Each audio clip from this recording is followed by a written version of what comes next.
bersemangat dalam belajar di rumah kan? Hari ini kita akan belajar PPKN tema 3 subtema 1 tentang sila keempat dalam Pancasila. Nah, di sini anak-anak bisa memperhatikan ada gambar Garuda Pancasila sebagai lambang negara Indonesia dan Pancasila sebagai dasar negara Indonesia. Untuk hari ini yang akan kita pelajari adalah sila keempat yang berbunyi kerakyatan yang dipimpin oleh hikmat kebijaksanaan dalam permusyawaratan perwakilan yang dilambangkan dengan apa anak-anak? Betul sekali, dilambangkan dengan kepala banteng. Lalu, mengapa sila keempat dilambangkan dengan kepala banteng? Karena benteng merupakan binatang yang suka bergerombol, seperti kegiatan musyawarah yang mencerminkan orang-orang berkumpul untuk berdiskusi. Lalu, apa yang terkandung dalam sila keempat Pancasila? Yang pertama adalah mengutamakan kepentingan bersama. Jadi, dalam sila keempat itu mencerminkan bahwa kita mengutamakan kepentingan bersama, bukan kepentingan diri sendiri.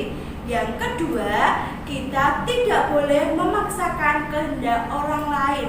Dan yang ketiga, mengutamakan musyawarah dalam pengambilan sebuah keputusan. Jadi ketika kita akan mengambil satu keputusan, kita harus melakukan musyawarah terlebih dahulu. Lalu, sikap apa yang kita butuhkan ketika kita melaksanakan kegiatan pada gambar di samping? Ketika musyawarah, apa sikap yang harus kita butuhkan? Yang pertama, kita harus mampu mendengarkan pendapat orang lain. Jadi ketika kita musyawarah dan sedang ada orang lain sedang mengemukakan pendapatnya, kita wajib mendengarkan pendapat tersebut. Yang kedua, tidak boleh memaksakan pendapat orang lain. Dan yang ketiga, ketika mengemukakan pendapat, kita harus mengemukakan pendapat kita dengan sopan.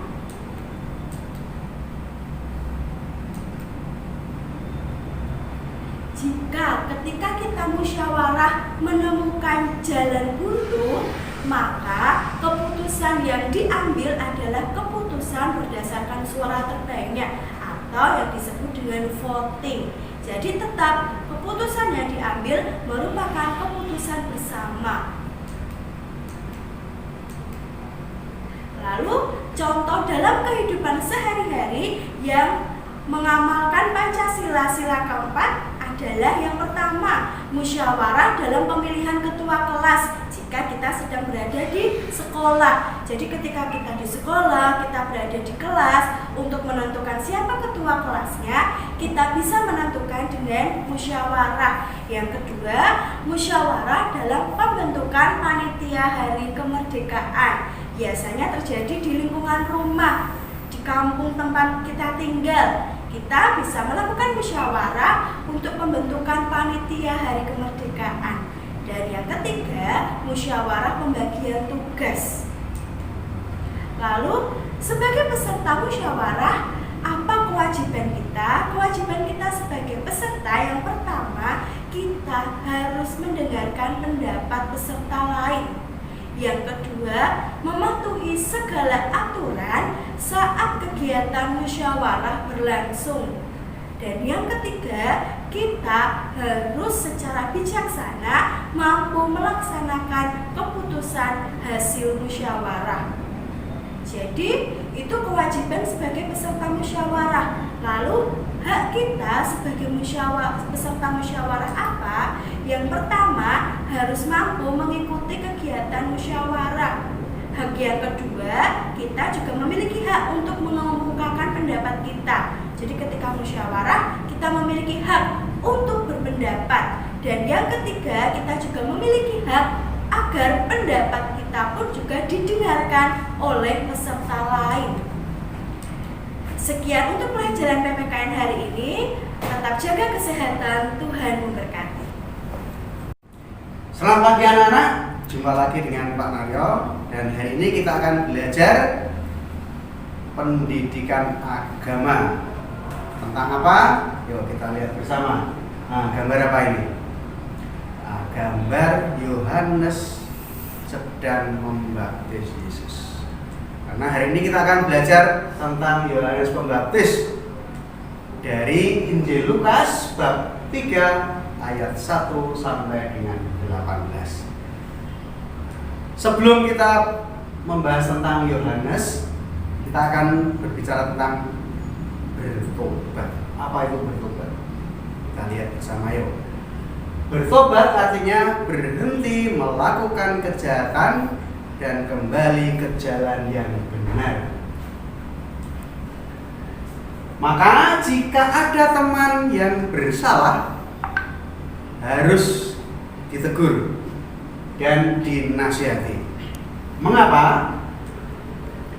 Karena jika teman kita itu bertobat, berarti kita telah menyelamatkan dia dari pengaruh iblis atau setan.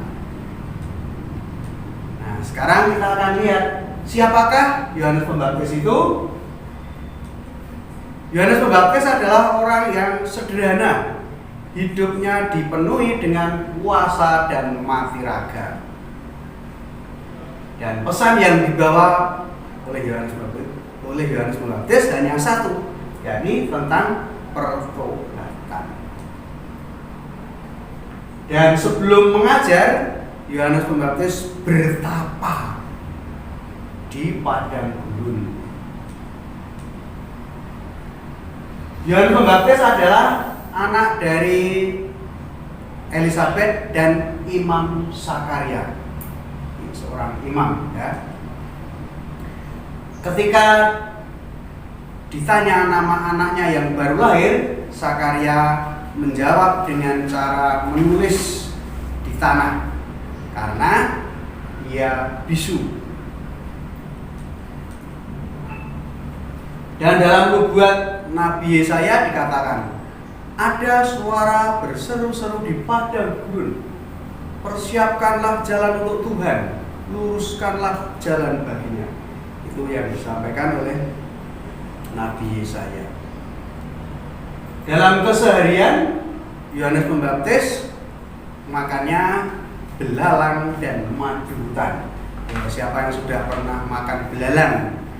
Nah, itu adalah makanan Yohanes Pembaptis. Kemudian juga karena dia tinggal di hutan, maka pakaian Yohanes Pembaptis adalah terbuat dari kulit binatang. Tadi Pak Nar sampaikan bahwa Yohanes Pembaptis adalah orang yang rendah hati. Dan kerendahan hati Yohanes dibuktikan ketika ia harus membaptis Yesus. Ia mengatakan dia merasa tidak pantas untuk membaptis Tuhan Yesus. Yohanes Pembaptis berkata, bertobatlah, kerajaan surga atau kerajaan Allah sudah dekat.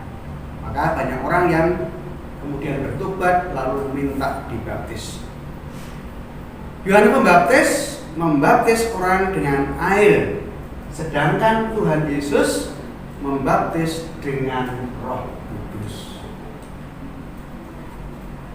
Yohanes Pembaptis terkenal dengan sebutan sebagai perintis jalan bagi Tuhan Yesus. Anak-anak, Yohanes Pembaptis membawa umat sampai ke Sungai Yordan dan di sanalah mereka dibaptis atau dipermandikan. Dan pembaptisan yang dilakukan Yohanes sebagai tanda pertobatan. Jadi orang yang bertobat kemudian dibaptis oleh Yohanes Pembaptis. Demikian anak-anak pembelajaran hari ini. Terima kasih, salam sehat, tetap semangat, Tuhan